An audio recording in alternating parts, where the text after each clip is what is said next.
Welcome to Sunday Sessions.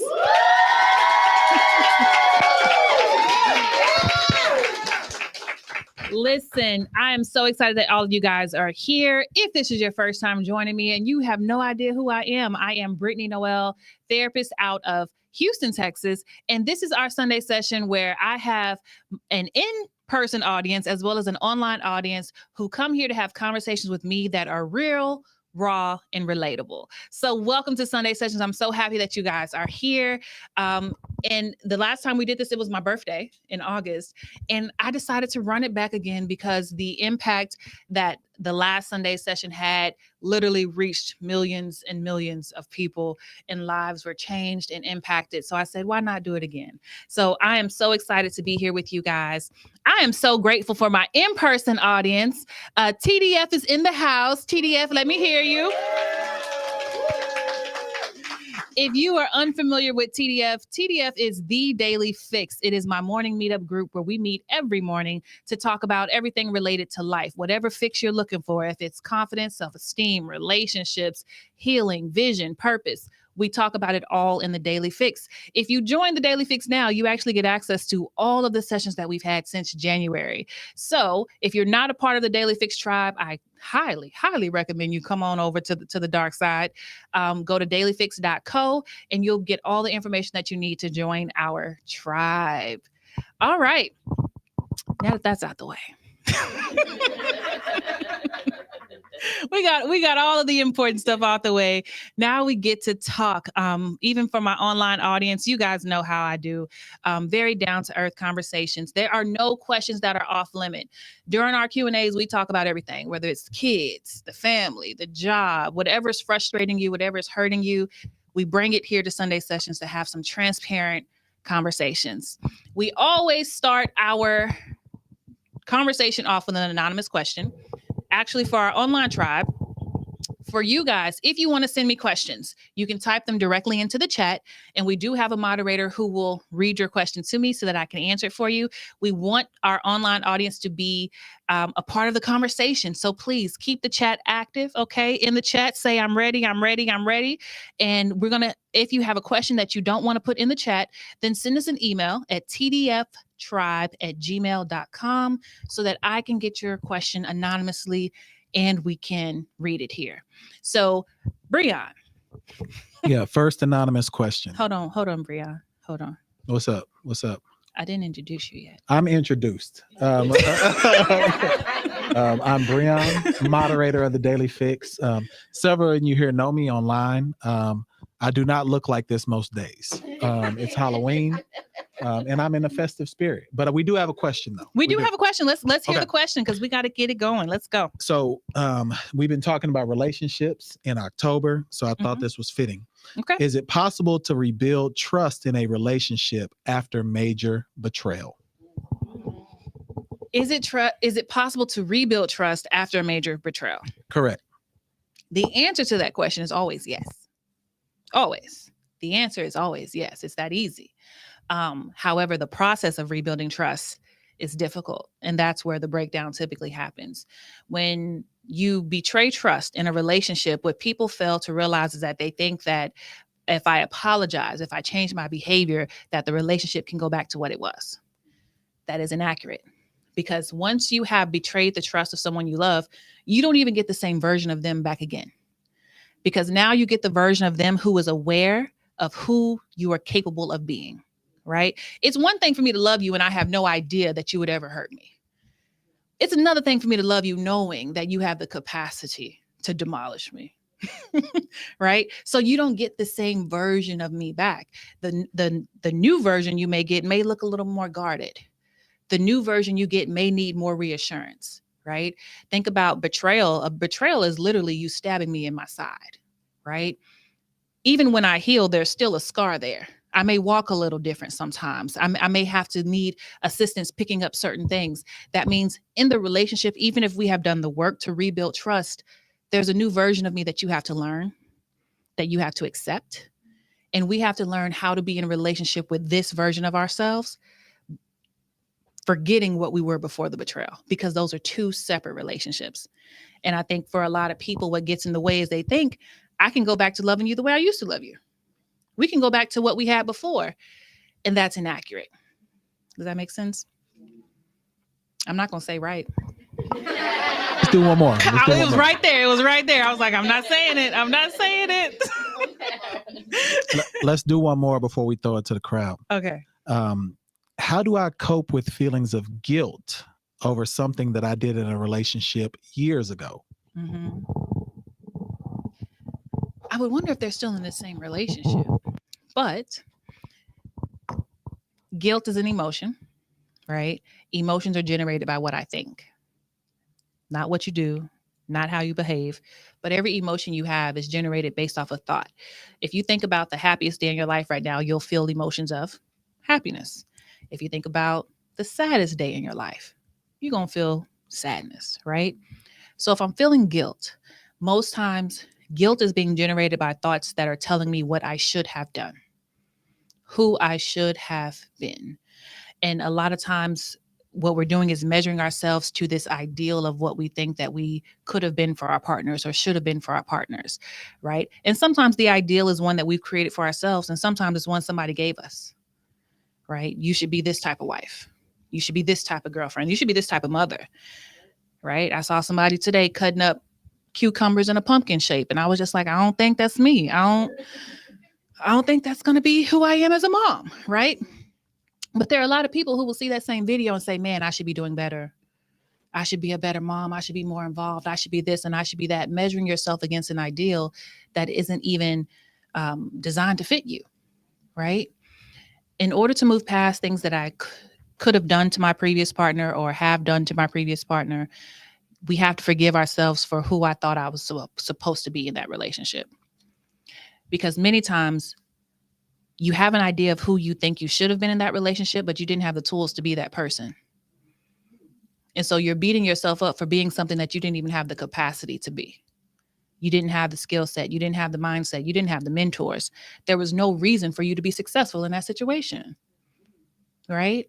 And many times going through the situation is where I get my tools, right? Sometimes I had to lose the relationship so that I can learn who I wanted to be. Sometimes I had to lose the opportunity so I can realize, you know what? You need to get better at communicating. You need to get better at being transparent. You need to get better at being vulnerable, right? And I think a lot of times we look at what we lost and we beat ourselves up for losing it. Why couldn't you have been this? You should have known better. Why didn't you fix it sooner? You didn't have the tools to. So you have to be self-compassionate enough to forgive yourself for not meeting that bar because you didn't have the ability to meet that bar in the first place. I know now who I want to be and what I want to do and how I want to move. And I know I can get the tools now, right? So holding yourself accountable in the present to be better than what you were before is just as important, because if you don't change the behavior, then that voice that's telling you that you're not this, you're not that, it has power because it's going to say, well, you still ain't doing right. You still ain't getting your life together. You still ain't changing. So not only do I have to forgive myself for who I was, but I have to hold myself accountable today to be the person that I keep telling everybody I want to be. We have to live in alignment with who it is that we say we want to be. Otherwise, your internal self knows, like I can lie to you, right? I can lie to you. Yeah, girl, I've been to the gym, sure have. But I know when I'm lying. I know when I'm not putting in work. And so there's this internal voice that says, you're not worthy of the things that you want because you know that you're not doing the work to do it. So self-accountability is just as important as the self-forgiveness. All right, let's get our first in-person question. Introduce yourself to the audience, ma'am. My name is Kanaja, and that's all you need, right? Is my first name. Yes, ma'am. And it's fine because if they see me, they'll know because I'm the only one. But anyway, it's not important. I'm listening to you talk about you can't. Basically, it's hard. Okay, basically, what it is for me is that I had somebody. Mm-hmm. I had somebody. He was a friend, and then we crossed the line, which was wonderful. But I didn't know that I wasn't treating him the way that he needed to be treated. I didn't know. I thought I was doing just fine, but come to find out I wasn't. So it wasn't until I started getting closer to him that I realized, okay, it's really time for you to start working on you because you have a lot of trauma, and I do. So, I can't forgive myself because, and I hate this. Dang.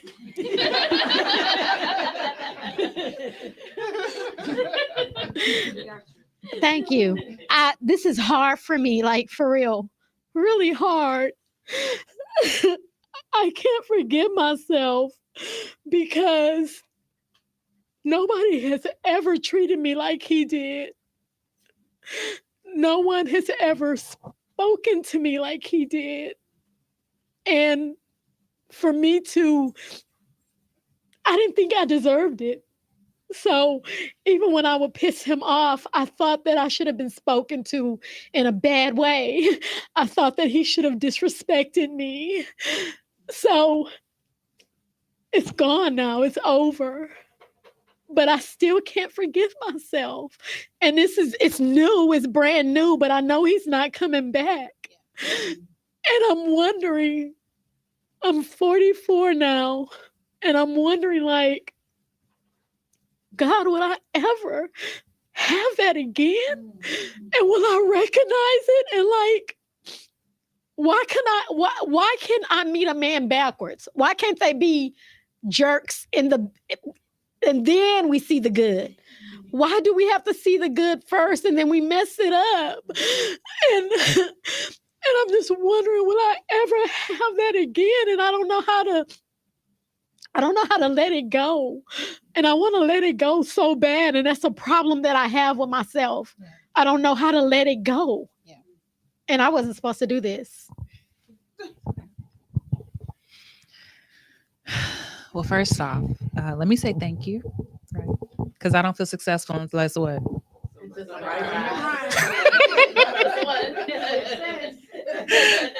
Yes. Yes. Got it early. So as you were talking, I was reminded, right? If you guys have not had a chance to get caught up on the I Am Worthy episodes, you got to go back to 2020 maybe. But I talked about that, right? That self-forgiveness won't be your first step. I remember I was fresh out of, well, not fresh out, but I had left my last relationship, toxic, unhealthy relationship. And I was like, okay, I'm ready to start dating again. Right. So meet a guy, super cute, chocolate the way I like him. Okay. Perfect smile. We go out, we talk for hours, perfect date. Right. We're getting ready to go on the second date. And the day before, he calls me and he's like, you know, Brittainy, I think you're great. You're amazing. I love spending time with you. But I'm going to go make things work with my ex. And I said, okay. First of all, on the phone, I was like, well, thank you for your transparency. I appreciate it. And then I hung up and was like, you know what? Do you know who I am? Okay. But I was hurt. Right. I threw an entire attention tantrum. I talked about it on the podcast, and I was angry because this was for me to like people. You've done a lot already. But I was like, dang, like, why did I literally talking to God? Like, why would you let me meet this person who's amazing and awesome, and then I can't have him? What was the point of this? And it feels like unnecessary pain. Right? Like, this wasn't even necessary. Like, if he was already partnered, like, what was the point of even giving me this experience if I couldn't have it?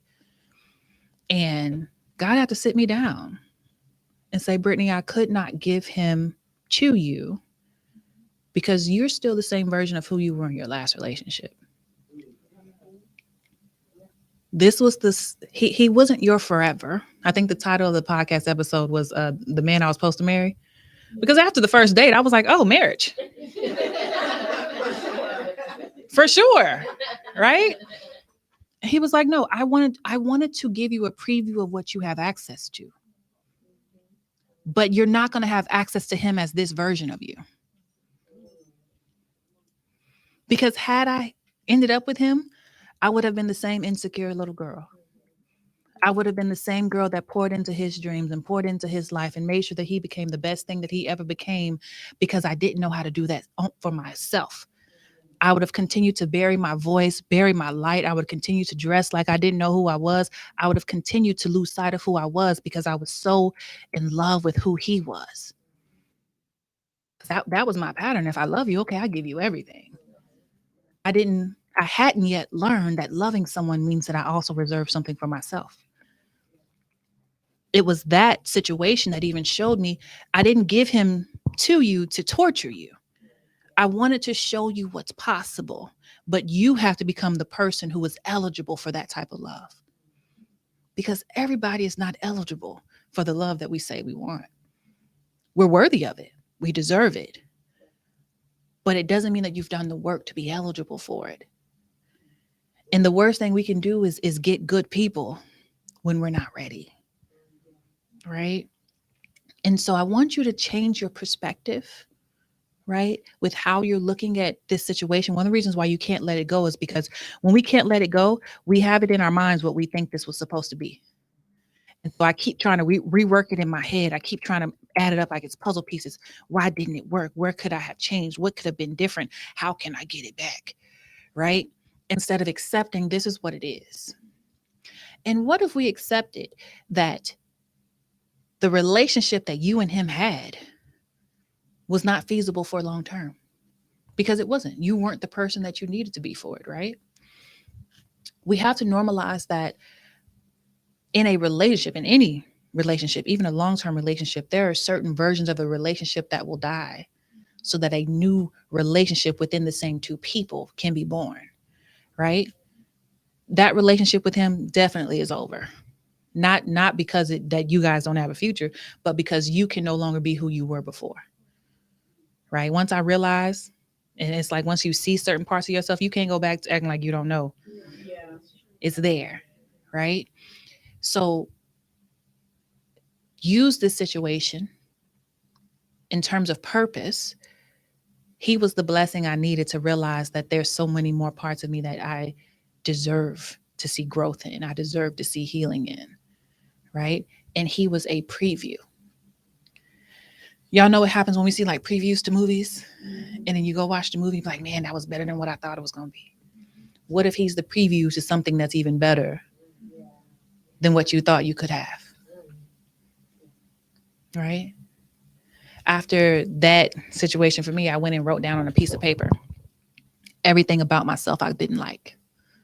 The way I talked, the way I walked, my attitude, the way I dismissed people, the way that I wasn't lovable, the way that I didn't give my heart to people. I went and wrote down everything. I wrote down my family history. I wrote down the people who raised me. I wrote down where I came from, my country twang that I couldn't stand. I went and wrote all of it down. And then on one sheet of the paper, I said, okay, these are the things that you have no control over. You can't change your history. You can't change your background. You can't change who raised you. I have no control over those. But your attitude, the way that you're aggressive, the way that you're mean, the way that you shut down, all of that is in your control. So I'm going to put my energy not on the things that are not in my control, but on everything that I do control about who I want to be. When I stand back up after this situation, I want to be the next best version of me. And that means I got to pour my time, energy, and attention into the parts of me that need my attention, that are within my control. And for all you overachievers, once you have your list, pick 3 things.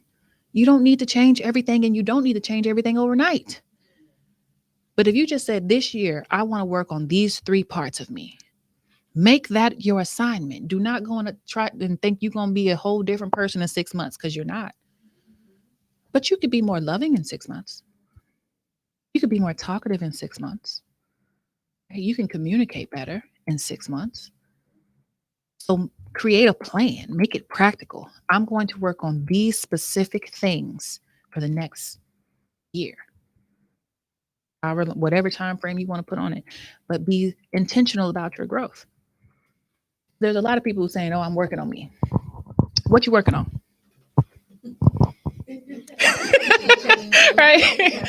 I don't know. I'm working on me. I saw it this morning. I'm doing the work. What is the work? Right? You gotta, and this is where you find intimate knowledge of yourself.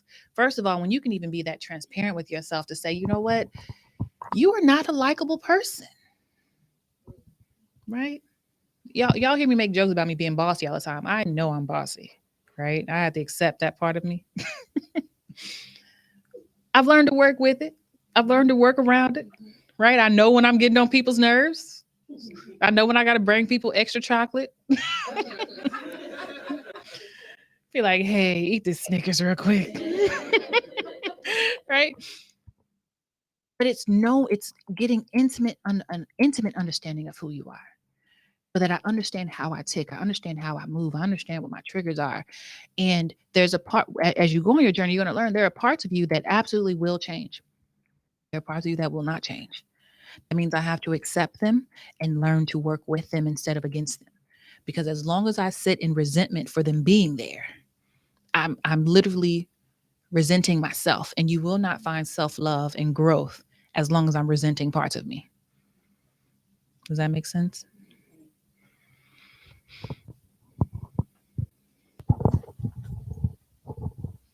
Hello, Hello. my name is Kelly. So, what advice would you give a woman in her 40s, aka me, that desires marriage, desires children? Yeah. And I'm feeling the pressure of the clock. Yeah. But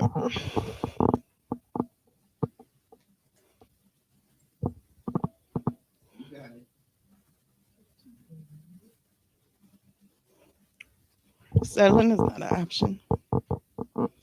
And neither is wasting my time. So, you mentioned the other day about dating with not like taking the expectations off. Yeah. Because I could be keeping myself from having a good experience. I've always been of the mindset to date with intention. And so, like, if it was somebody that I couldn't see myself marrying, I wouldn't even pay him no mind. But I don't want to potentially block something. So, how do you take those expectations off, but at the same time, I don't know, make the most of my time?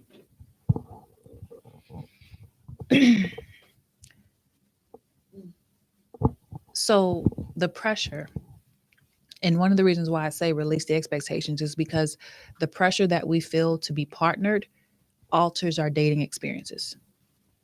Because when I'm dating under pressure, they don't even get the best version of me. You ever gone on a date with somebody that feels like you're going down a checklist? Mm-hmm. That's pressure. And they can feel that. They know that they're in a job interview. One of which is a huge turnoff because I've had somebody do it to me and I was like, first of all, sir, I'm overqualified if you ask me, okay? Right? But this is why I say you don't enjoy the dating experience because I was so focused on getting a particular outcome. What you want for your life, the husband and the kids. And when we talked in the season of power, right? And this is why the season of power was so transformative for me because it really forced me to confront the fact that I do not control my future. When we talked about emptying out that cup, it meant I had to empty out what I thought life was going to look like for me. All the plans that I had made, the way that I thought things were going to go, the way that I thought things were going to be, I was very specific about what I thought the vision would be. and what it would look like. And emptying the cup means that I am allowed to release my expectation of what I think this is going to be while still holding a space for hope of what I want it to be. And that is a hard place to be in, because it's like you're saying, let it go and hope for it to come back. What does that even mean? Can I sit in a place within myself and release the fact that I can have the vision of family and kids, but it may not look the way that I have already designated it to look. It may not look exactly what you want. And this is why I said release the expectations, because many times we have created a vision that keeps us single. Because I created an idea of who I thought I was going to marry. I created a vision of who I thought I was going to marry. And the minute a man approaches me that doesn't match that vision, he's now disqualified because you didn't match the vision. But where is this vision actually coming from? And is it credible? What did I build it off of? So many times, one, you're missing out on good people who could want to love you the way that you want to be loved, but you missed it because their packaging didn't look like what you expected. Right? So for you, it's releasing that control over, I'm 40, I got to figure this out. I got to find a way to make it happen, because all that pressure is like repellent to people who want to be in your life, because they feel like I'm applying for a job instead of getting to know you and to love you. Right? And so that you can reconnect with yourself, because dating with intention and purpose, especially when you find yourself in a place where you just, shuffling through them and Xing them out, you get so rigid. You become so hard and you become very tough, and you have every right to not want to settle. But I think sometimes when we see something that is different, we communicate it to ourselves as settling because it's different. And that's why I say we have to release these expectations, because many times the person who wants to love you does not look like who you expected. You can look at your friend group at that. If we just looked at our family, my family was supposed to love me. We see how that turned out. So if I hold on to these expectations as a form to guide me on who I think is supposed to be in my life, I'm going to be disqualifying a lot of people. This is why I say focus on how people make you feel. I don't even have to understand exactly what's happening, but I know when I'm in your presence, I don't feel loved. I know when I'm in your presence, I feel anxious. I know when I'm in your presence, I don't feel regarded. We ain't even got to have another conversation about it. I just know this is not my space.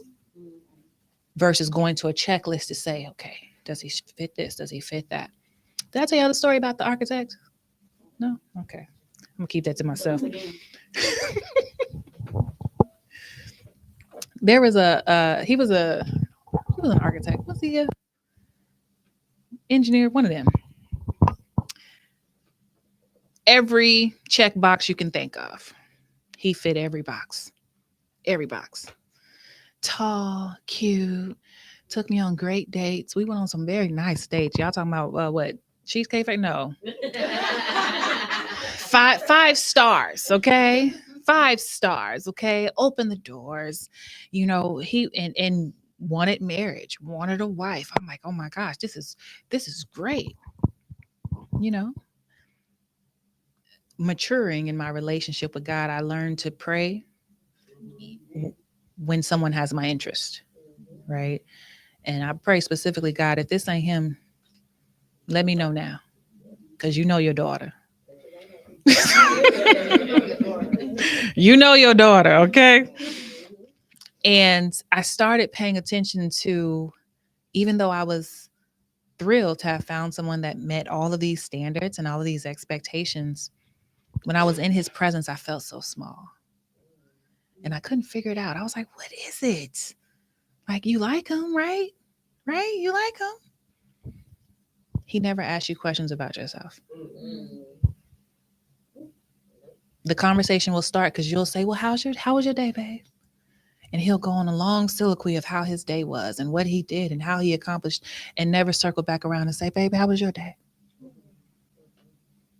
He got used to the benefits of Brittainy, but he was not there to pour back into Brittainy. And this is why, compared to him, I felt small, because I was never put in the front. Had I gone off my checklist, I'd be married by now. Right? But when you talk about dating with intention, marrying with intention, I want to marry somebody that feels good to my soul and my spirit. And that means I have to be present in the moment to even find that. So the checklist many times is dangerous because you'll be looking for something that you think you're supposed to have, missing out on the people who may not have the six-figure salary. They may not have a specific car. They may not have, a certain degree, but they know how to love you. And I will take that any day. Babe, love me correctly. We can roll up to Cheesecake Factory, Chili's. We could go to IHOP. I don't care. We will go to Waffle House.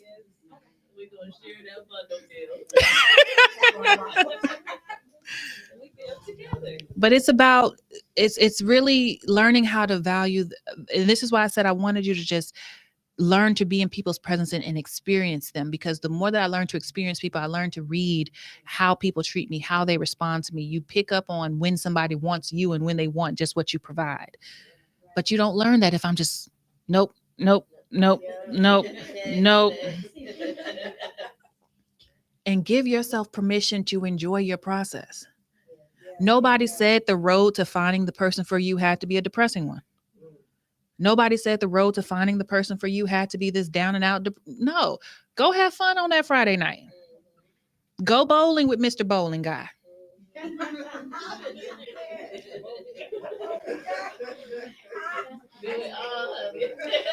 I know y'all, he ain't saved in y'all phone yet.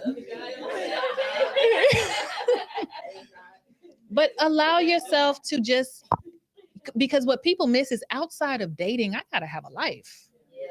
Outside, I have to live. And if I'm only going out when I'm on a date or when someone has interest in me, what life is that?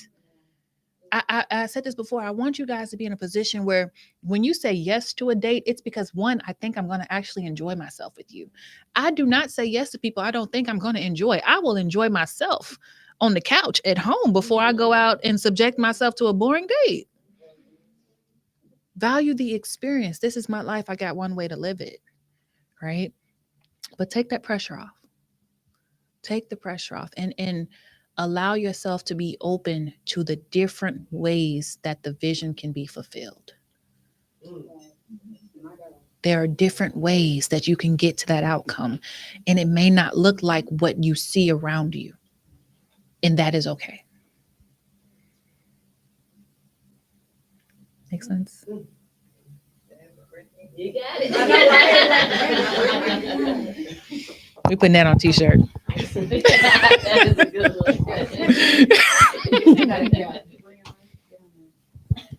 I'm ready. Hi, everybody. My name is Nakia. I have a quick question, statement, all of the above. So I've been working on myself. I've been talking to my therapist. In the months that I've disappeared from the Daily Fix, I noticed that I didn't, forgive me for my English, I didn't understand what the word intimacy meant. And with that, I went back and listened to the days that I actually missed. I finally understood that there are 7 different types of intimacy. In that process, I was like, wow. For me, my therapist made me realize that I thought of intimacy as just sex. Yeah. And she was like, well, that was a cause of many problems in relationships and one that I really wanted. And in that process, when you talked about the 7 difference, and I was like, oh, spiritual, I have this friend. Intellectual, I have that friend, things like that. That brought some clarity to me. So that's why I'm back here now to understand. I've been through a lot of medical issues, as everybody knows, still going through one currently right now. I'm off from work because of medical. But learning how to understand intimacy, I need help with it. And as you know me, I've grown a lot, but I have setbacks, a lot of medical setbacks, a lot of setbacks with kids and everything else.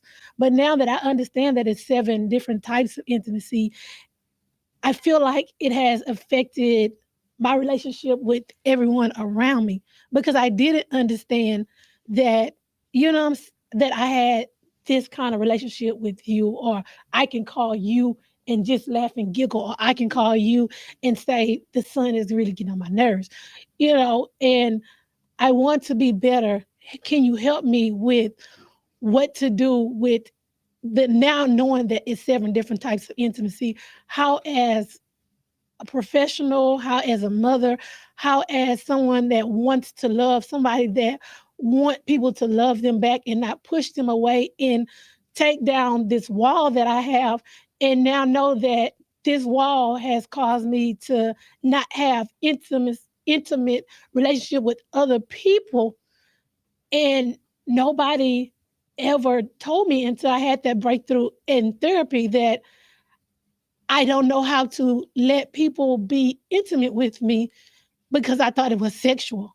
And sexually, I don't know how to be intimate with myself or with others, if that makes sense. Yep. And with listening to you, I also learned that it's a changing process, and I have to love myself and be intimate with myself, as in loving on me and things like that. As you know, I've been trying to do that for my business, but I couldn't understand why was I stuck, and why couldn't I move forward, or why couldn't I do anything with Crystal cares for as self-care. And it was because I did not understand intimacy, and God has brought that to me. So can you help me, guide me with using intimacy in the correct way, so that I can now take myself to the next level and be okay with, I got to leave some people behind, and I got to add some people in that process. Can you help me, please? Thank you, ma'am. Can I say thank you to all of you guys and your transparency? Yes, Nakia, we've been working together for a while, so I'm well versed in how much you've grown, right? I think that the thing about intimacy is that they say it's into me see. It's allowing someone to see me, right? What blocks intimacy is feeling like I am too much of a mess to be seen. Because if I thought I had it all together, I would be okay with you looking at me. If I thought that I had my body together, or I had my finances together, or if I thought I had reached a certain caliber, it would be nothing for me to let you in. But I've created these walls because there's this piece of me that feels like I'm never good enough. I've always been the one who wasn't quite right. I've always been the weird one in the family. I've always been the one who didn't have their stuff together. And so because I feel like I have these marks against me, allowing somebody in to see me is terrifying. Because if you saw my mess, would you really want me? Right? And this is why a lot of people rely on physical intimacy, sex, to build the relationship, because all I have to do is just give you my body. Right? But with emotional intimacy, with mental intimacy, I have to let you into my scars. That's where you get to see the parts of me that doesn't feel good enough, or self-doubt is present, or I don't feel confident most days, right? For you to build intimacy with yourself and other people, it's going to be getting to a place where you allow yourself to truly believe that I am a mess and I'm still lovable. Finances is messed up and I'm still lovable. Body ain't acting right, but I'm still lovable. That there's not this finish line that I have to get to that finally says, check, now she's ready. True intimacy, as uncomfortable as it is letting somebody see where I am completely unfinished. Sometimes I ain't even gotten started. And say, are you willing to love me in this condition? Are you willing to walk with me in this condition? Are you willing to hold me in this condition? Because that's all I have to give you right now. And there are some people who will put off the relationship and put off the promotion and put off pursuing things that they want in their life because they're waiting to get to a certain condition.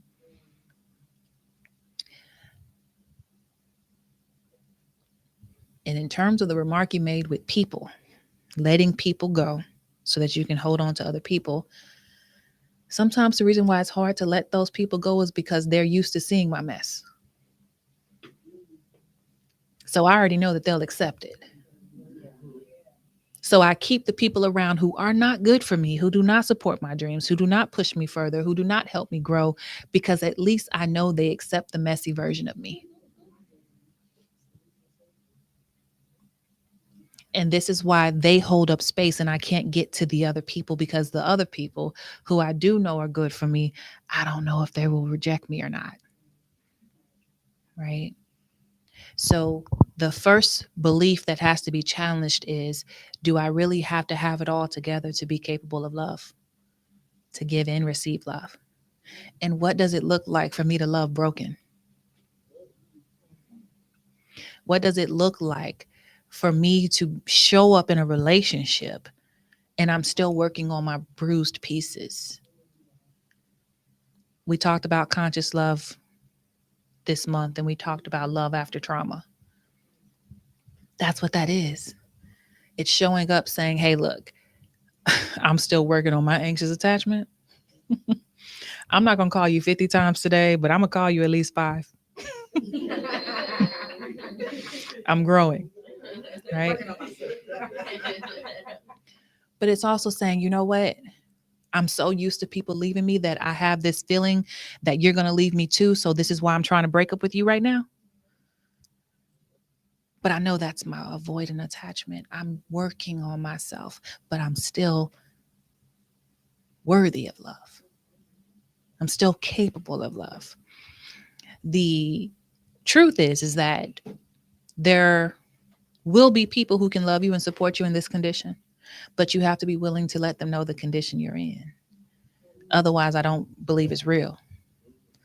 Because if I just keep showing you the made up version of me, then I'll be like, oh yeah, I mean, we cool, but they don't, I mean, because I haven't told them everything. I haven't been honest with them, right? So I would challenge you to start intimacy within yourself by challenging that belief, but then also start leaning on the people that you do have around you to hold you in the season where you don't feel whole. And it's within those relationships that you learn, I'm not really that hard of a person to love. And that this version of me is capable of doing amazing things, even though I'm still growing. Does that make sense? All right, now, my online people. I haven't had, okay, I'm looking, oh, I see some comments, okay? No questions yet, though. I see comments. Yeah, no questions. Okay, Miss Erica Thomas, I see you. I see Miss Drea, Miss Tamika. What is Miss Drea's question? It looks like no, it's not a question. It just asks, okay, I'm in a healthy relationship and it gives me so much anxiety. My last relationship, I had to beg to be seen, and now my boyfriend sees me effortlessly. Why am I so afraid? Because you're waiting on the other shoe to drop. Right? When I've been in a bad situation for so long and I finally get the thing that I want, one of the trauma responses is I'm waiting on what I am used to happening again. Right? Especially if you had a series of unhealthy or unhealthy relationships, right? Because I'm worn out with people using trauma to blanket everything. Right? But if you had a series of unhealthy relationships and that's the pattern that I'm used to seeing, when someone finally does see me, when someone finally does love me, the fear is coming because it's like, don't get too comfortable. You know what happened last time. And so you're going to have to focus on giving yourself reassurance that what I have now is not what I've been through. Right. And I say give yourself reassurance, because what happens is, because we feel that fear, we take our fear to our partner and we say, I feel afraid, I need you to fix it. But they didn't cause it. That's not their job. Right. So that's where self-regulation comes in. That's where self-soothing comes in. I have to become, and this is where making myself feel safe in the midst of a relationship, right? Knowing when I'm triggered, because for a lot of people, getting in a healthy relationship is triggering. Triggering because you're waiting. You're waiting for that ugly person to show up. You are waiting for the lie. You're waiting for the betrayal. You're waiting for it because that's what I know. It hasn't failed me yet. So the minute you get in that healthy connection, it's like literally your brain is working overtime trying to find the discrepancy to protect yourself, right? And it robs you of your peace that you could be having with this person that you love because you're so busy trying to shield yourself from something that may or may not happen. So you have to focus on learning, how do I regulate myself so that I feel safe? Because you will not feel safe as long as you allow that fear to just run rampant in your mind. I have to calm it. All right, so my name is Brittainy, and this is Hi, a testimony. Hi, girl. This is a testimony / question. So first of all, we know we say the fix be fixing, okay? So my life has been getting fixed since I joined, and now I'm in a really good space. I'm celebrating myself every day. I'm walking in my truth, but there's still this little voice telling me I need to be doing some more. I got further to go. And so I want to turn it off because it's interrupting my vibes in my party. But I also want to acknowledge it or keep it around because I'm a perfectionist, right? I grew up in I got to take care and be perfect and do this and do that to be loved. I mean, even in my childhood, I was the oldest. I was a second mom. So, hey, you got to get it together. Do I turn it off? Do I ignore it? Or because I don't want to get lax, right? I don't want to stop growing, stop evolving. But I'm also, she interrupting this party. So what you got for me? Why do you feel the need to be doing something more? Keep the mic because I have follow-up questions. I don't know. I don't know why she bothering me. Like, I'm good. I mean, I think, should I be doing more? I don't know. I kind of want somebody to come into my life and say, no, girl, you good, ignore her. Or no, you should be doing more. But is that coming from being perfect or feeling I need to be perfect? Because I feel like I'm that girl, like I'm there. I made it. The fixes fixed me. I'm good. First of all, Yeah. I didn't know we had reached that caliber, Brianna. I didn't know we was there yet. So you have this internal voice that keeps telling you that you need to keep working on yourself. You need to keep growing. You're not sure exactly why that voice is there, but you're good with where you are. I mean, I think I am. Like, I really have grown and gotten really comfortable in my own skin. I mean, yeah. I think I'm really there. Let me ask you this. Okay. Day to day, week by week, who benefits because you woke up? Me and my daughter. Okay. Yeah. I'm telling you, girl, I'm there. 100% you are. And this is I want you to think of the apple tree. Apple tree starts in the ground. Ground sucks. We hate it because it feels like I've been buried. It feels like I've been covered. It feels like I'm unseen. And that's typically when we go into therapy and we go into treatment because we're like, I don't like being here, right? And then the apple tree begins to grow. It comes out of the ground. And that's normally where we see, okay, I ain't cussing people out. My attitude is getting better. I'm talking to people better. And the tree continues to grow. And now it sprouts branches, right? And the branches are my money.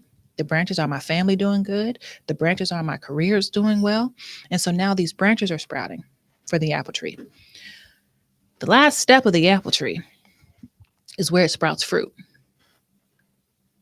Who benefits from the fruit of the apple tree? I would say myself, me, because I'm eating first, right? That's the tree don't eat its own fruit. Oh, okay. Well, my daughter and my immediate family, the people that I've chosen, because some people got fired in my life.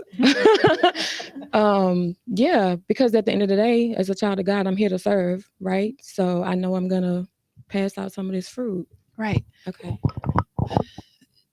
Where you are, right, the whole purpose and the whole purpose of healing is so that we feel better within ourselves. Our individual lives are grown, but at some point, purpose kicks in, right? Right now, you are benefiting from my fruit. I don't eat my own fruit. I don't. I got to go to somebody else's tree to get their fruit, right? From them operating it within their own purpose, right? So it's not that you have to do better. It's not that you have to do more. Please don't do more. Do the thing you were designed to do. When I say who benefited because you woke up today, who benefited? And that's a question I have to ask myself many times, right? Especially when I'm overwhelmed or wrapped up in my own individual life and what I have going on. Brittainy, who benefited because you took a breath today? Because you weren't given the breath just to breathe. God loves you. He adores you. But he also knew that there was something that you do specifically in the world that benefits the world. Where's your fruit? Where's your, maybe it's just me. I tell you, I think about death all the time, right? But this is why. Because for me, my legacy is not necessarily kids. My legacy is not necessarily, leaving a bloodline. But my legacy is, did your breaths count? Like, it's one thing to live a life. It's one thing to wake up every day.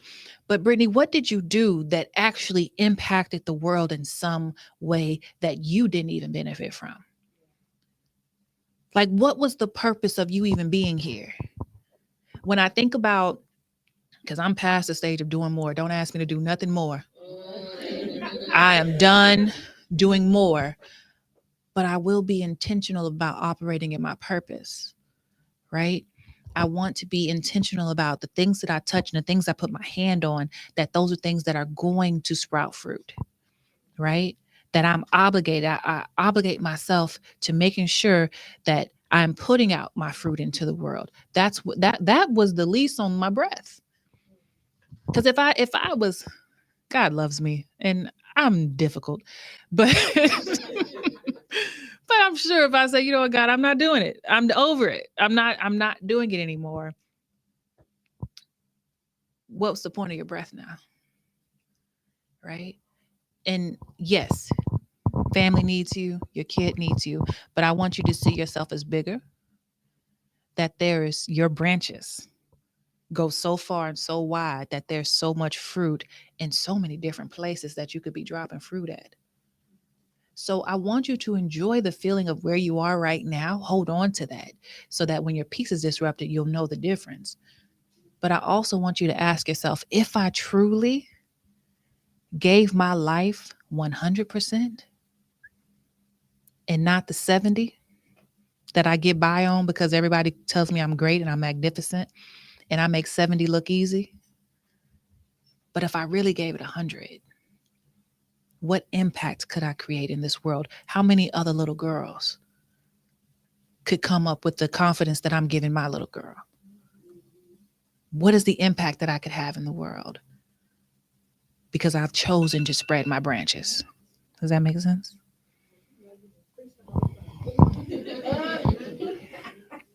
Not a sermon.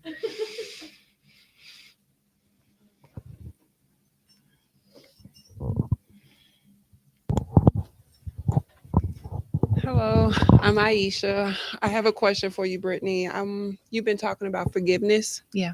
And so I wanted to know, like, what does forgiving yourself look like? We say that a lot, like, I forgive myself. But when I say I forgive myself, why do I still feel so guilty? Why do I still feel so hurt? Why do I still feel so bad inside? This is like, even for I have 2 kids, my adult kids. When I say, like, I said I was sorry. I've said I was sorry a million times. This is it. I'm not going to say I'm sorry no more. Then I think I should be okay. But I still feel guilt. And, when we get together, I feel so grieved. Me and my kids have had like a bad trauma happen to us. And so it's like a silent, unspoken grief amongst us. And so when you say you're forgiving yourself, what does that look like? And how should I act if I've forgiven myself? Because I say it, but it still feels ugly. It still feels awful. You know, I walk around grieved, even though I smile, even though I look okay. And I've accomplished some things. I still feel really grieved, as if I'm mourning a death that I ain't got over. You know, help me understand what forgiveness looks like, because it's so easily said, but what does that look like? I want to know.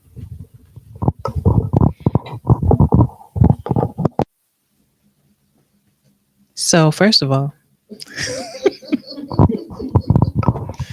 I was trying to talk around Elise. It's okay.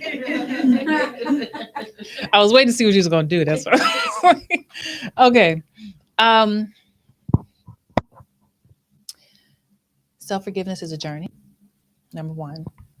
And to start that journey, you first have to identify what part of myself needs forgiveness, right? What part of myself did I betray? So when we talk about the parts of yourself, right? In March, we talked about the differences between my inner child, my divine feminine, my gladiator.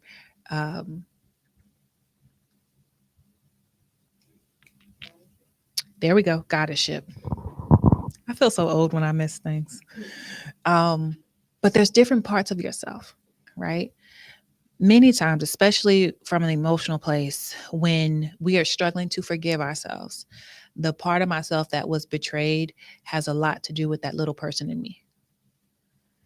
That I did something that was outside of my character, not because it was something that I just genuinely decided to do, or I thought I was making the right decision, because sometimes we make the wrong decision knowing it's the wrong decision, but I did it because I was trying to satisfy something within myself, right? And it's hard for me to forgive myself that I would allow myself to go to that place, right? That I would allow my emotions to get to a place where I made an emotional decision that hurt not only me, but also the people around me. You have to ask yourself, what part of myself was I trying to fix when I made the decisions that I'm trying to outgrow? What part of myself was I trying to remedy, right? And I always say remedy because most times when we go into self-betrayal, we're trying to fix what that little girl did not get.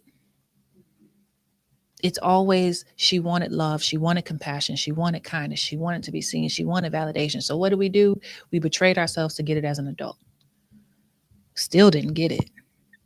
And so now I have to live with the shame of betraying myself and the side effects of whatever it is I did.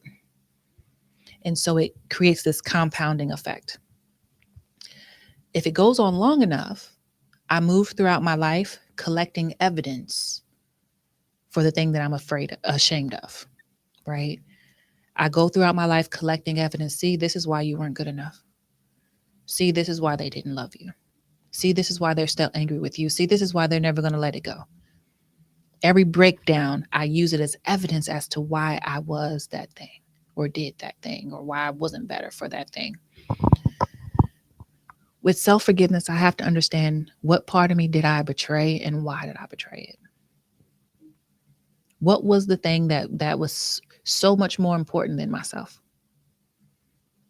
What was the thing that was so much more important than my integrity? That was so much more important than me being able to sleep at night. That was so much more important. Like if you just sit down and think of the things that I've betrayed myself for, it's never worth it.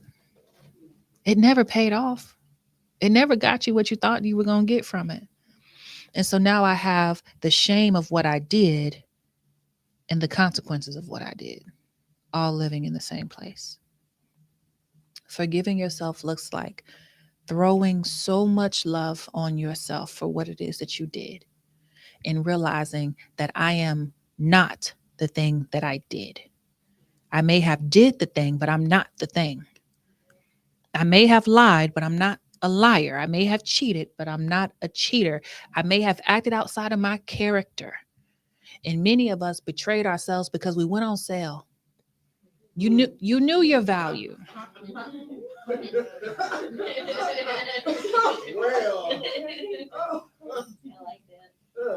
You knew your value, but you had a Black Friday sale. And that's for people who've been in their journey for a while and you can't understand, why would I go back to something that I knew wasn't good for me? Why would I make that phone call? Why would I re-entertain that situation? Because you knew your value, but you had a sale running. So people got access to you that did not deserve it. And now you're dealing with the shame of, how did I get back here? Right? I did the thing, but it doesn't mean I am that thing. That opens up the question of, do I know who I am outside of what I did? Do you know who you are outside of what the things that you call yourself in your head about being a bad mother? Have you created an identity outside of what I wasn't? Have you created an identity outside of where you failed? Because that's where you're going to find your healing. Can you even see yourself as more than what you've been? Can you see yourself as a mother who have made mistakes and gotten things wrong and probably didn't even have a blueprint or an example of what you should have been? And you were doing the best that you could have, but you made some mistakes that hurt some people. That's the truth. But what's not true is that you're a failure. What's not true is that you're a bad mother. What's not true is that you're not lovable. What's not true is that you deserve to be punished. None of that is true. So you have to make sure that you're not telling yourself lies as evidence for what it is that you did. Allow your heart to break for that little girl. Because there was something you didn't get as a little girl. And you've been trying to cover it up the best way you know how. But y'all, Band-Aids, they don't stay in place. At some point, the dam is going to break. So I can't keep covering it up. I got to address it, whatever it is that little girl didn't get. And what's funny, a lot of women are healing their inner little girls while they're also healing their own children. And it's not fair and it's hard, but that's the truth. Allow yourself to be in a healing journey in conjunction with the healing journey your children are on. We're learning how to do this together.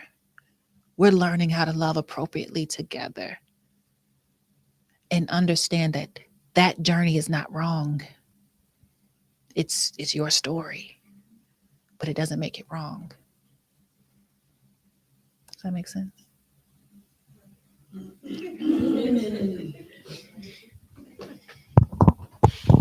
All right. What does the online look like? Because the room is looking at me like I did something to them and I ain't did nothing to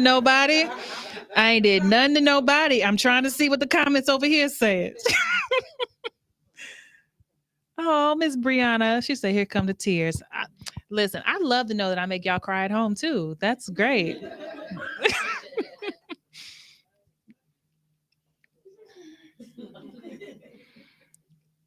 You see one? Okay. Hello, everybody. I'm Renee. Hey, Brittany. Hey, girl. I still have our picture of when the first time me and Renee met. We met on my birthday. We did. And I was out somewhere being fast. And she was she was like, are you Brittainy Noel? I was like, depends on who are you. For sure. Yes. That was a fateful night. And I'm glad to still be walking this journey with you. So I want you to speak to stewarding well the season of transition and loneliness. So I won't go down the laundry list, but I suffered some loss in January, February, March, financial, the stability that I was trying to rebuild, loss of relationship, friendships, and I feel a great sense of loneliness, being misunderstood, a sense of feeling like I have to figure this out. But I want to steward this season well. And what I mean by that is I want to properly nurture myself, everything that I need, because when I come out on the other side, I want to be I want to be stronger, more, persevere and those things like that. So, but while I'm here in this in between, I would like for you to um, speak to that and what it's like to steward a season of loneliness and transition well. First off, be grateful for the loss. Okay. Be grateful for everything I lost. It don't feel good. I don't even like saying it, but it's true, because whatever I lost, first of all, it was attached and not assigned to me. That means at some point it was going to fall off anyway, right? You have to see that going through a season of loss qualifies me to go through a season of gain, because I've just opened up all of this room and all of this space for to be filled. Now, what you can fill it with, that's on you. Now, here's the thing. No repeats. That it is an empowering place to be in a space in my life where I have all of this space to do as I please with it. But because of loneliness and because of fear and because people look at emptiness as failure, they will go and snatch whatever they can find to fill up space because they couldn't sit with the emptiness. And they'll find themselves repeating relationships that they just got out of, repeating cycles that they just got out of. You left a job you hated. Now you back in another one you hate because you weren't intentional about picking up a career that served you. So no repeats. I'm not going back to doing things that don't serve a purpose, that don't bring me joy, that don't bring me fulfillment. I'm not repeating that cycle just to say I'm successful, just to say I have a man, just to say I have a 6-figure job. I will take 50K if I can laugh at the end of the day, if I could smile at the end of the day. I don't want to repeat misery. Sometimes that loneliness is necessary because I create that previous life. If we being totally honest, I created a lot of my own misery. A lot of the stuff I was complaining about, I did it. Those were my hands that created that. And so to lose it all, the blessing in losing it all is saying now you get to rebuild. What do you want to build? What do you want to build that honors you? Who you are today, not the old you. But what do I want to build now that actually feels real instead of this made up idea of what I thought success was supposed to look like? What do I want to build that actually feels significant instead of just something to check off my to-do list? Who do I want to be? What do I want to look like? How do I want to be loved? What do I want to say yes to and what do I want to say no to? And I don't care who gets their feelings hurt in the process. Because I know what it's like to create a life that feels miserable. And we're not doing that again, right? Loneliness. I have a different relationship with loneliness.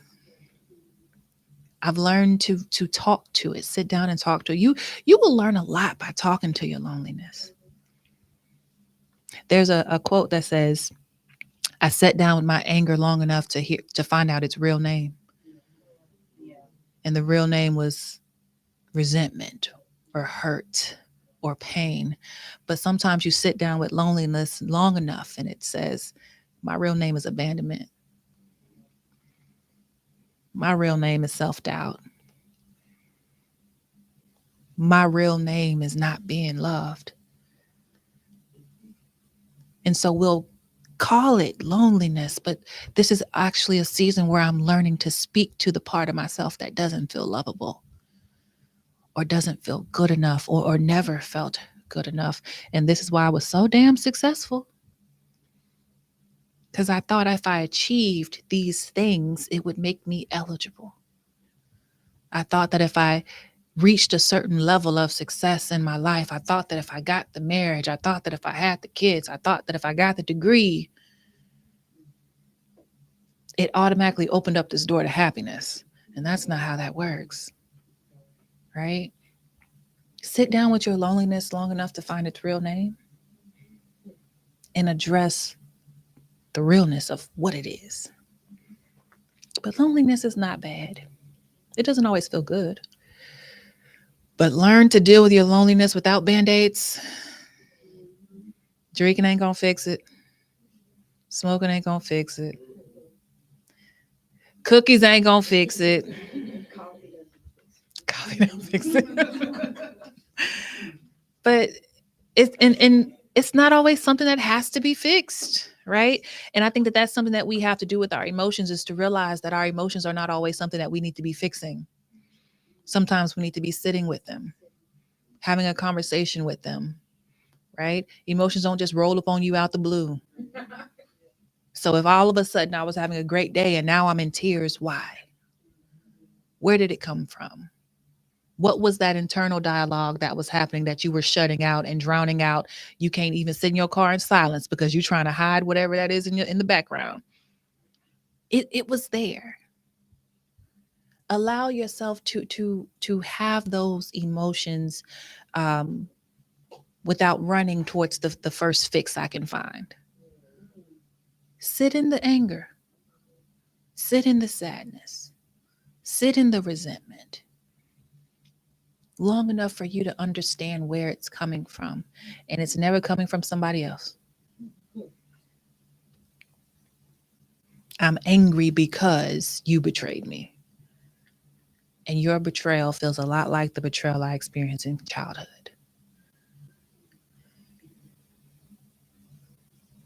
Yeah, it always comes back to you. Y'all thought it was about other people? No. We have some similar questions in the chat. Mhm. Some similar questions related to how do you separate from a family relationship, and then also when is it enough to completely walk away from your family? Father specifically is what this person is asking. Very good question. Okay. Is this the Erica Thomas comment? It's kind of two in one, so I put them both together. Okay.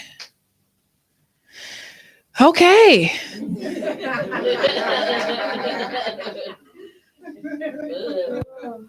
Yeah. Because I'm reading, she says, I've been reaching out for the last 3 or 4 years and always receive resistance. Is it wrong to protect your peace at this point? I've been through the forgiveness phase already. I can forgive you and still release you, right? Forgiveness doesn't mean that you have to be in my life. Forgiveness doesn't give you permission to be in my life, right? When it comes to releasing family, first of all, there are different types of boundaries, right? And there are rigid boundaries that are very concrete, right? Set in stone. Those boundaries don't have a lot of wiggle room. So those boundaries sounds like, because of your drug habit, I am unable to be in relationship with you. That's a rigid boundary, right?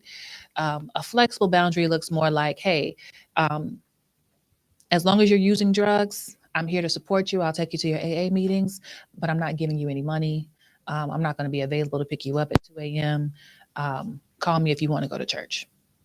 That's a flexible boundary. I'm willing to still have you in my life, engage with you under these parameters. What I see is a rigid boundary where she's saying, I'm ready to walk away from it all. Give yourself permission to do what honors you. What people forget is that our parents, before they were your parent, they were a person. They had a life. They had responsibilities. They had their own traumas. They had their own challenges. They had their own personalities before you were ever thought of. What happens was you became my parent, and now I expect you to be a certain mother, a certain daddy. And many of the expectations aren't bad, they aren't unhealthy, but it doesn't always mean that they're going to be able to meet that expectation. So I have to release you of the expectations I have of the type of dad you were supposed to be to me, so that I can see you as the man that you are. and ask myself, if I was just dealing with a stranger on the street that treated me the way that you did, would it be acceptable? Allow yourself to treat people as people. People, not mama, not daddy, not sister, not brother, not cousin. You are a person. And this is how we are engaging together. And in the way in which we are engaging, it's causing me harm. And in order to minimize my harm, this is the boundary that I want to put in place. Forgive them for not being what you needed them to be. Forgive them for not being that. Many of our parents didn't have the tools to be who we needed them to be. Forgive them for falling short. And forgive myself because I kept expecting better. I kept thinking you were going to come back and be better this time. And that's why I gave you another chance. And that's why I told you to come over for Thanksgiving. And that's why I went to the cookout, because I kept thinking at some point you were going to be my daddy. I forgive myself for holding on to an expectation that kept disappointing me. And I forgive you for even wanting it. I think sometimes we get so upset with ourselves because it's like, but I'm a grown woman and I still want a daddy. And I think sometimes, and this is where you got to talk to the pain, because I think I was like, man, I was a parentified child, so I didn't have strong parent figures. I had a mother, single mother. She did a great job raising us. Fell short, absolutely. But I kept saying, I wish I had parents, right? Even my grandmother has passed. So there's times where I'm like, man, I need some sage wisdom.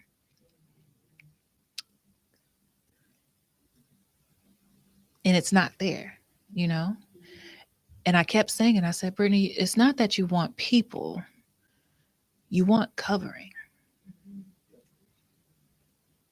That when you've been a parentified child and you always took care of everybody else and everybody else got their needs met. And, as kids, we were growing ourselves up, taking ourselves to school, making sure people got fed, doing homework. This has been since childhood. And there's times in your life where you say, I just wish somebody would cover me the way that I cover them. So if I talk to my pain long enough and I figure out that I'm missing covering, I can be more specific about my prayers. I can be more specific about the people that I let in my life. Because we'll let men in our life thinking that they can cover us and they wouldn't do nothing but offering this much shade.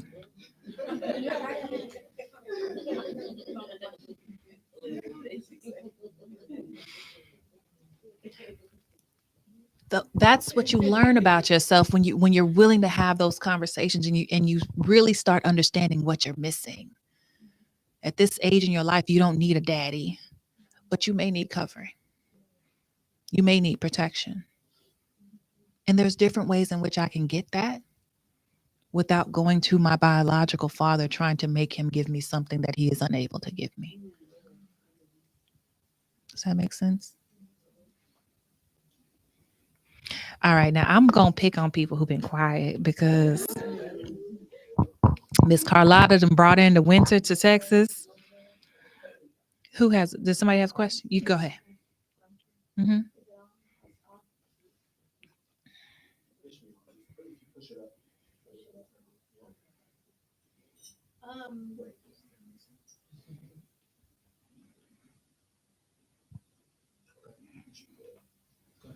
I want to, and I'm sorry for asking another question. Please forgive me, but y'all don't understand.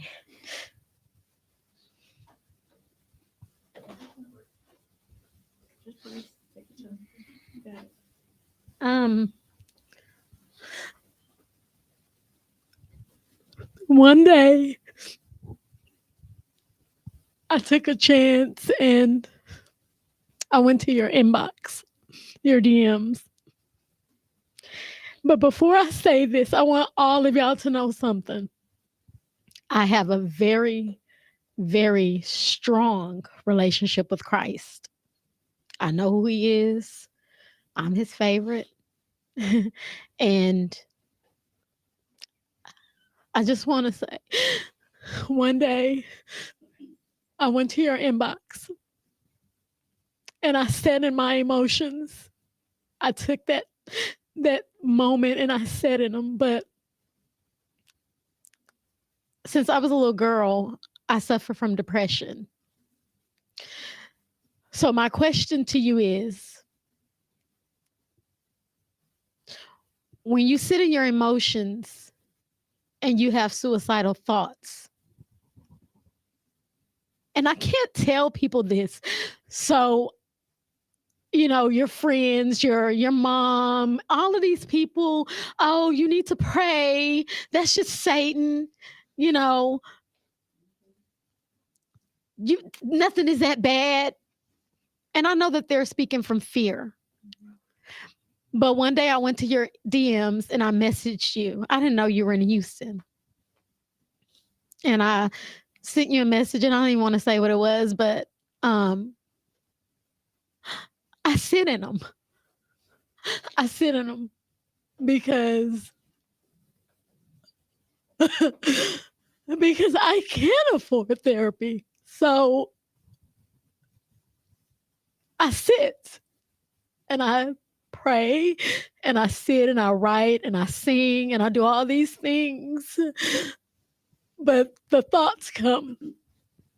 So when you sit, what do you do when you sit in them and those thoughts come? Like, what if sitting in them is not good for you? What if running from them is all that you can do because you don't want to leave your kids? You don't want to go. You don't want to go to hell. You don't want to do that. So when you can't sit in them, Brittainy, what do you suggest? So, one, what a lot of people fail to realize is that you did exactly what the process of healing looks like.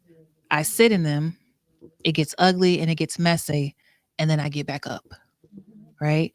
The fact that you're here today is a ridiculous testament to the strength and control that you have over your thoughts. Because suicidal thoughts are nothing more than an option for me to opt out of emotional pain. It's what I think that I can do. And many times, and be careful, because sometimes a suicidal thought is not yours. And if you want to go spiritual,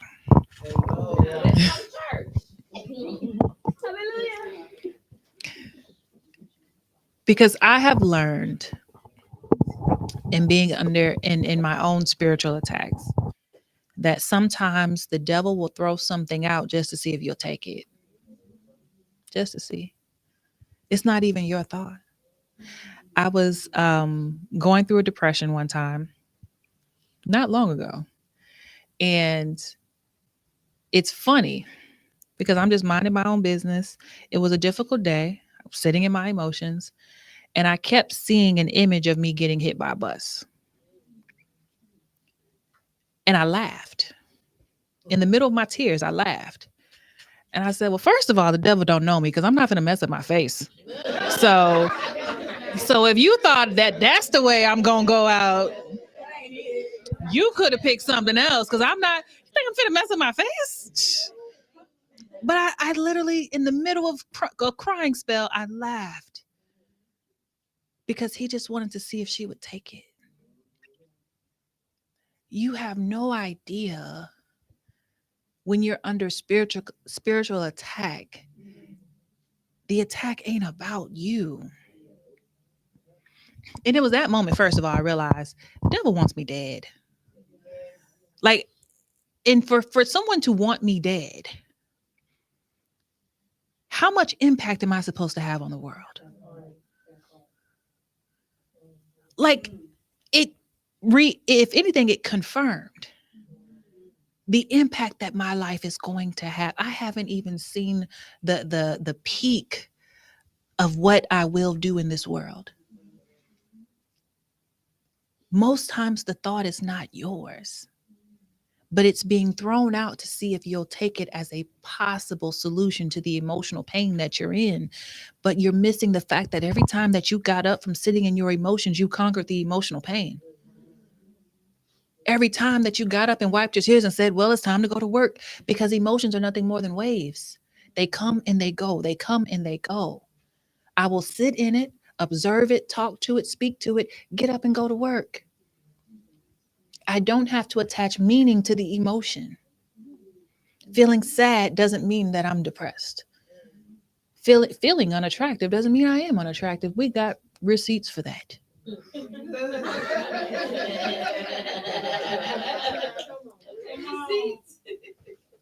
What makes you and equips you for your healing journey, because believe me, I know what it's like to be in a place where you feel like it's not going to get better.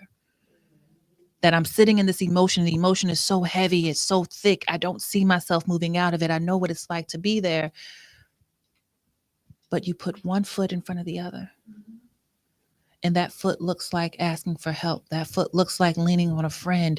That foot looks like not taking the drink. That foot looks like making the healthy decision time and time and time and time again. Until you look up one day and you're like, I am nowhere where I used to be. I didn't realize I was healed one day until I was walking outside and I could finally feel air in my lungs. It was a crisp fall morning that I literally had been in a place of pain for so long that I didn't even realize I didn't even feel my breath anymore. That's how numb I was. It wasn't until one day healing just snuck up on me. But it was because I was willing every day to make the decision to say, I choose me today. I choose healing today. I choose love today. Every day. And sometimes it's moment by moment, hour by hour. You being here was a healed decision. Choosing to be in the room was a healed decision. So do not discount the fact that you were still in your journey, making healed decisions in the midst of me being in pain. And that's healing. Does that make sense? All righty, you guys. Now look at here. Now look at here. Y'all have put me to work today. Listen, to my online community, I have enjoyed you guys. I hope that you felt the feelings that we feel here in the room. Because it's thick in here right now. So I hope you were able to get through camera what we're all feeling. And this is why I encourage people, if you are in Houston, to be here, because we do real work, right? This is not band-aids. This is not me telling you what you want to hear. Much of what I say, nobody wants to hear, but it's necessary. Right. And it's your place to have your own transparent moments. So one day we would love to have you in the room. If you are not a part of the Daily Fix, this is where I want to encourage you guys to go to thedailyfix.co and join the community, because we do this every day, Monday through Friday. It is a membership, so you can join and stay for as long as you like. You get access to all of the content. So if you just enjoy hearing me talk, you have over 200 hours of me talking when you join the Daily Fix. Okay. So I have enjoyed this session with you guys. I want to thank my in-person audience. Can y'all give yourselves a round of applause, please? Thank you guys for being courageous. Thank you guys for being transparent. Thank you guys for supporting each other, because nobody gets through this stuff by themselves. And y'all showing up and my tribe supporting each other the way that you do, it shows people that they do not have to suffer in silence, that there are complete strangers who will hug you and love on you in the midst of you feeling your emotions. So thank y'all for being who y'all are. To my online community, I love you guys, but we got to go. So I will see you at our next Sunday session. Until later, goodbye.